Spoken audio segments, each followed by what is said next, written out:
Hello बच्चों, आप कैसे हो।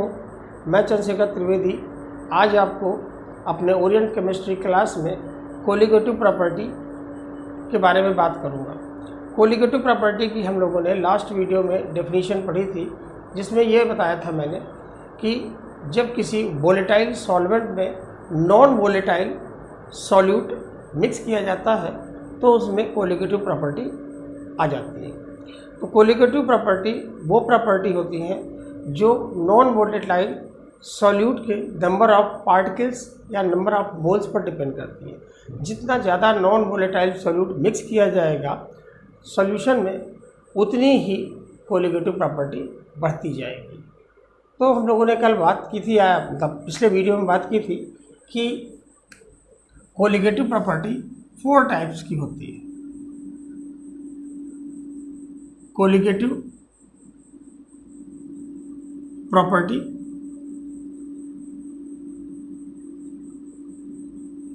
कोलिगेटिव प्रॉपर्टीज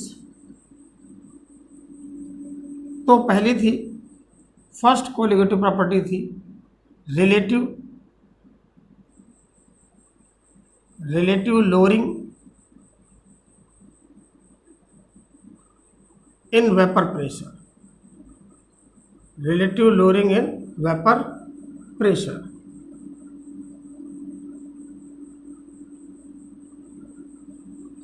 दूसरी थी डिप्रेशन इन फ्रीजिंग पॉइंट।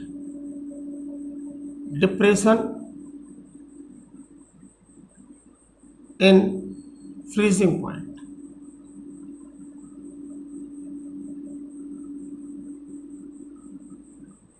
तीसरी थी एलिवेशन इन बॉइलिंग पॉइंट।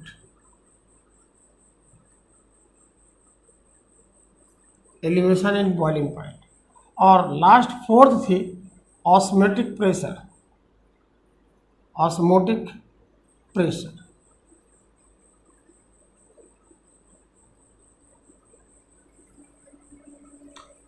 तो होता यह है कि जैसे ही हम नॉन वोलेटाइल सॉल्यूट को वोलेटाइल सॉल्वेंट में मिक्स करते हैं तो करता क्या है, जैसे हमारा ये नॉन वोलेटाइल, जैसे ये हमारा वोलेटाइल सॉल्वेंट है, ये हमारा वोलेटाइल सॉल्वेंट है।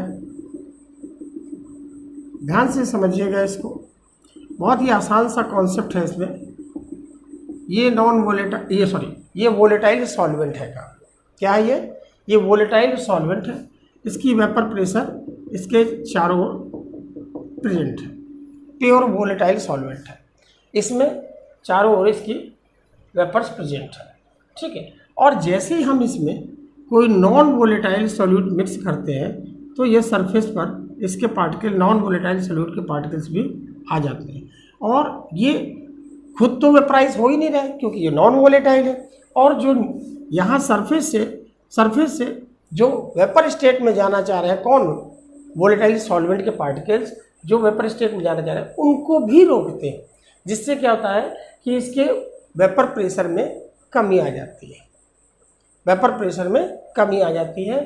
ठीक है। और इसी को हम पहले पॉइंट में पढ़ेंगे, फर्स्ट वन, इसी को पढ़ेंगे, रिलेटिव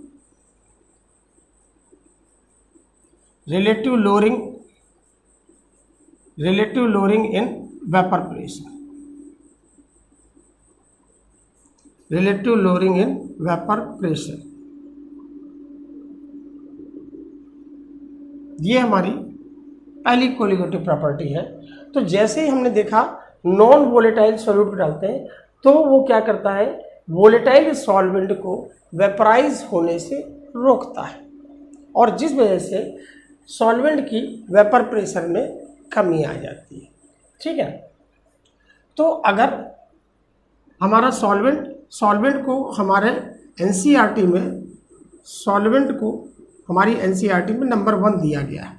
ठीक है। तो यहाँ समझिएगा कि ये जो लोअरिंग इन वेपर प्रेशर हो गई, ये सिर्फ और सिर्फ नॉन वोलेटाइल सॉल्यूट के कारण हो गई, जो इसको वेपराइज होने से क्या कर रहा है, रोक रहा है, प्रिवेंट कर रहा है। ठीक है। जिस वजह से इसकी वेपर प्रेशर में कमी आ जाती है।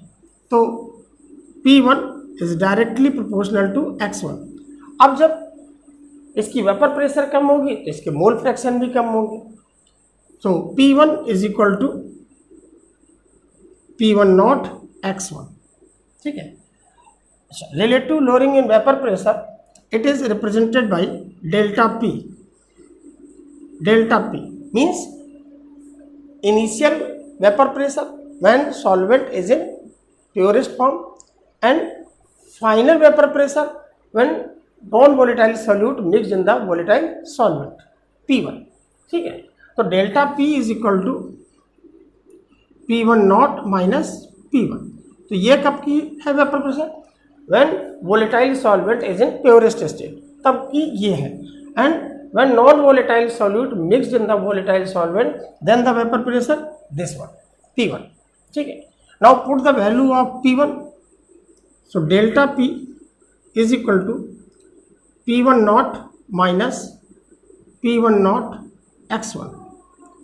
delta P is equal to, taking P1 naught common, 1 minus x1।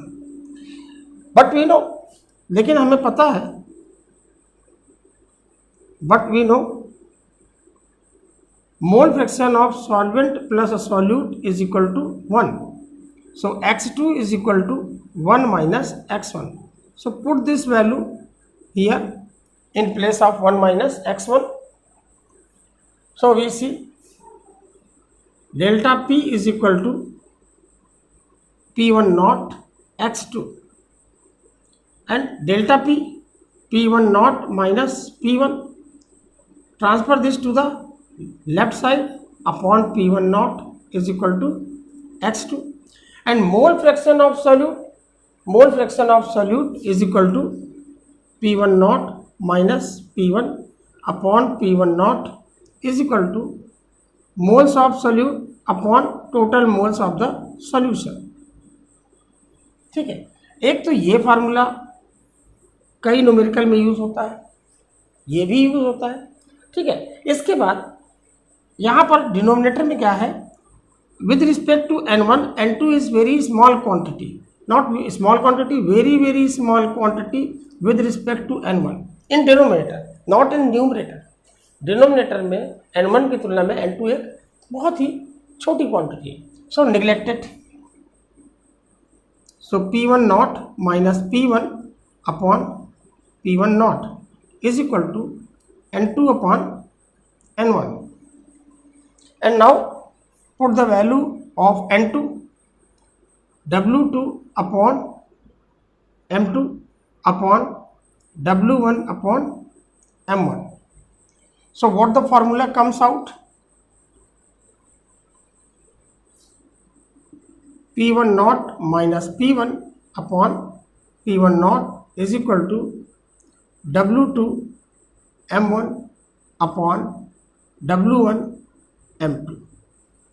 This formula is also used in various numerical to find out the relative lowering in vapor pressure and also used to determine the molar mass। ठीक है, molar मास निकालने में भी इस फार्मूले का use होता है। जो हमारे सॉल्यूट और सॉल्वेंट के मोलर मास हैं उनको निकालने में भी इसका यूज होता है, और रिलेटिव लोअरिंग निकालने में तो यूज होते हैं, क्योंकि because it is relative lowering delta P, it is delta P। So directly we can find out the relative lowering कि उसकी वेपर प्रेशर में नॉन वोलेटाइल सॉल्यूट मिलाने के बाद कितनी कमी आई, वो हम डिटरमाइन कर सकते हैं। Now the next topic is depression in freezing point. Let's see.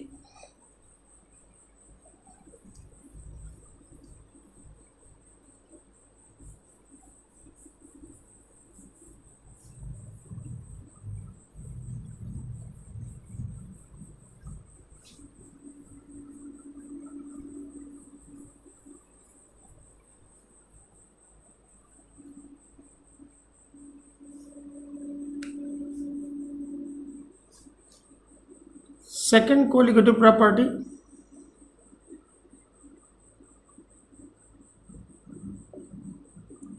depression in freezing point, depression in freezing point, it is represented by delta T F, delta TF. Okay, now before explaining the depression in freezing point, हम लोग पहले एक बात की पर बात करते हैं, फ्रीजिंग पॉइंट क्या होता है. What is freezing point? The temperature at which the vapour pressure of any liquid is equal to vapour pressure of its solid state. जब फ्रीजिंग पॉइंट क्या होता है? जब किसी लिक्विड की वेपर प्रेशर जिस टेम्परेचर पर भी उस लिक्विड की वेपर प्रेशर उसके सॉलिड स्टेट की वेपर प्रेशर के बराबर हो जाती है, तो वो टेम्परेचर उसका फ्रीजिंग पॉइंट कहलाता है. चलिए, जब फ्रीजिंग पॉइंट क्लियर हो गया, एक बार फिर से समझ लीजिए. फ्रीजिंग पॉइंट क्या है? The temperature at which the vapour pressure of liquid is equal to vapour pressure of its solid state. अब देखिए, जब हमने सॉल्वेंट में नॉन वोलेटाइल सॉल्यूट मिक्स कर दिया, तो इस सॉल्यूट के पार्टिकल्स ने इसको वेपराइज होने से रोका और यहाँ वेपर प्रेशर में कमी आई. जब वेपर प्रेशर में कमी आई, और हम जब जानते हैं कि किसी भी सॉलिड की वेपर प्रेशर तो बहुत कम होगी, नाम मात्र की होगी, अगर वो सबलिमेट कंपाउंड नहीं है, ठीक है, बहुत कम होगी. तो जब वेपर प्रेशर में कमी आई तो इसका फ्रीजिंग पॉइंट भी कम हो जाएगा. जितनी वेपर प्रेशर कम होती जाएगी उतनी जल्दी वो सॉलिड स्टेट में कन्वर्ट होने लगेगा. ठीक है, तो इस वजह से इसका फ्रीजिंग पॉइंट में कमी आ जाती है. तो ये हमारा रिप्रेजेंट होता है डेल्टा टी एफ से. तो जब भी किसी भी सॉल्वेंट में नॉन वोलेटाइल सॉल्यूट मिक्स किया जाता है तो उसके फ्रीजिंग पॉइंट में लोअरिंग आ जाती है, कमी आ जाती है. ठीक है, एंड जैसा हम लोगों ने कोलिगेटिव प्रॉपर्टी में बात की थी कि colligative property directly proportional to the number of moles of solute. तो यहाँ पर depression in freezing point is directly proportional to the molar concentration. Molar concentration के डायरेक्टली प्रोपोर्शनल होती है. तो यहाँ पर जब हम प्रोपोर्शनल का साइन हटाएंगे तो एक कांस्टेंट आता है KF, और मोलैलिटी इज इक्वल टू हमें पता है कि W2 into 1000 upon M2 into W1. So put the value delta TF is equal to KF into W2 into 1000 upon M2 into W1. ये हमारा relative lowering in depression in freezing point, lowering in freezing point और depression in freezing point. Where KF क्या है?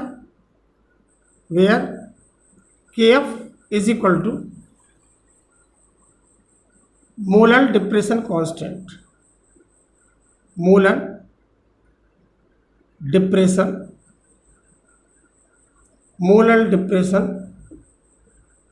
Constant, और इसका दूसरा भी नाम है क्रायोस्कोपिक कांस्टेंट.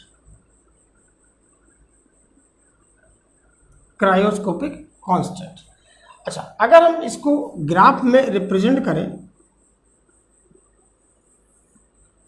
एक्स एक्सिस में टेम्परेचर और वाई एक्सिस पर वेपर प्रेशर. सपोज ये हमारा प्योर सॉल्वेंट है,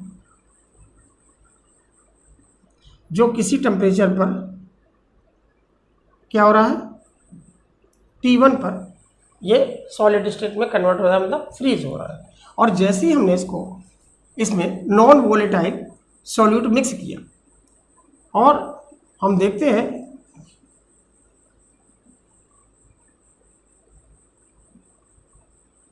इसका जो फ्रीजिंग पॉइंट है ये पहले से कम हो जाता है।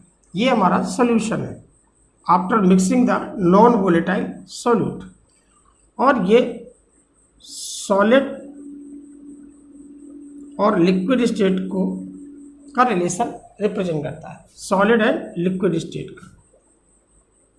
ये जो डिफरेंस हो रहा है टेम्परेचर में, ठीक है, this is known as delta T F, it is known as delta T F, ठीक है ना।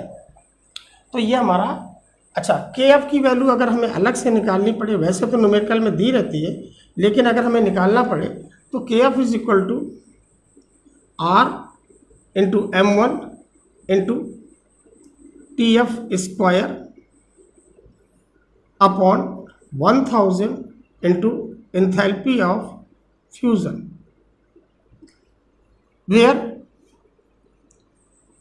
Where R is equal to gas constant. R क्या है? Gas constant.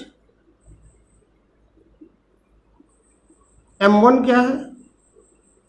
Molar mass of solvent, molar mass of solvent,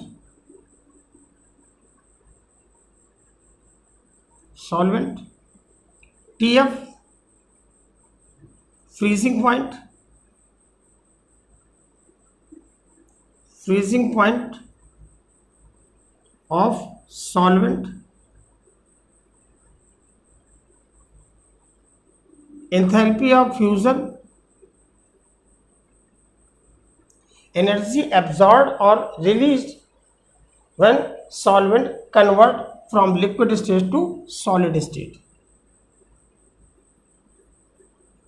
energy absorbed or released during conversion of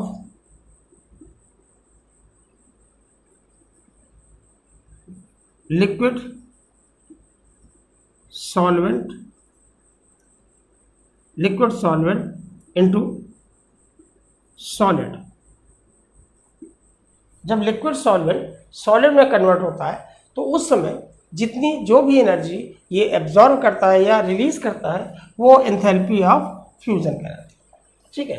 तो अगर हमें के F निकालना पड़े तो उस न्यूमेरिकल में कुछ मैंडेटरी वैल्यूज दी होंगी, जैसे freezing point of pure solvent and enthalpy of fusion. बाकी गैस कांस्टेंट आपको पता है, मोलर मास आप निकाल लेंगे अगर मॉलिक्यूलर फार्मूला सॉल्वेंट का दिया है, अदरवाइज मोलर मास भी आपको न्यूमेरिकल में गिवन होगा।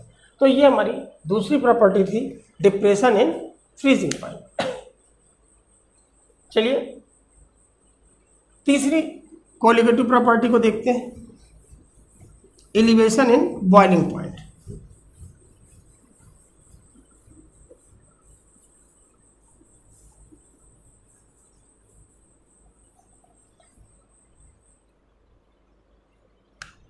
तीसरी प्रॉपर्टी है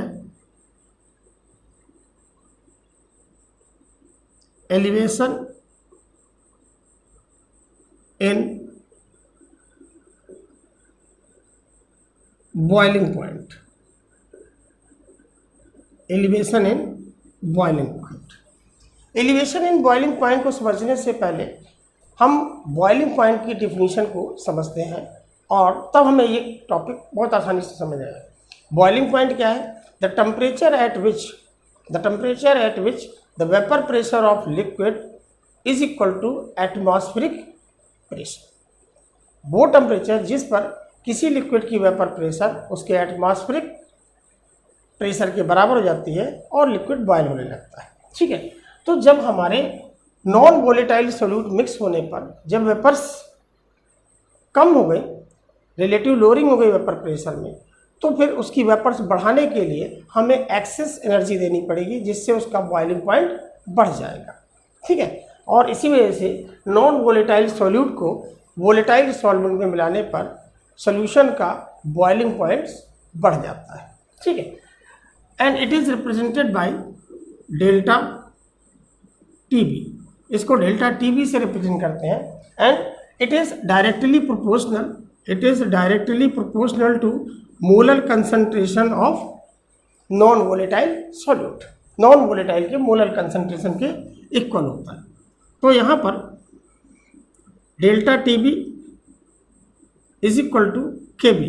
जैसे हम प्रोपोर्शनल का साइन हटाते हैं, यहाँ एक कांस्टेंट आता है के बी, वेयर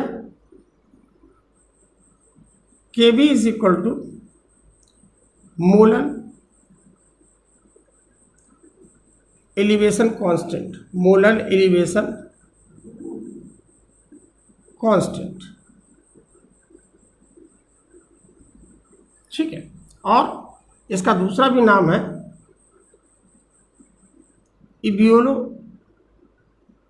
इबियोलोस्कोपिक कांस्टेंट। इनको ये दो नाम आपको बहुत अच्छी तरह याद रखने हैं, क्रायोस्कोपिक एंड इबियोलोस्कोपिक कांस्टेंट। कभी कभी इन्हीं के बारे में पूछ लेता है एग्जाम में, define cryoscopic and ebullioscopic constant, ठीक है। Now put the value of molality. So delta TB is equal to K B into W2 into 1000 upon M2 into W1. So by this formula we can easily determine the elevation in boiling point. अच्छा, यहाँ पे अगर हमें KB की value निकालनी हो, then KB is equal to R into M1 into square of boiling point upon 1000 into enthalpy of vaporisation, ठीक है। तो यहाँ पर आई होप कि ये सारे आपको कंफर्म है। टीबी क्या है? Boiling point of pure solvent, ठीक है। अच्छा, अगर हम इसको ग्राफ में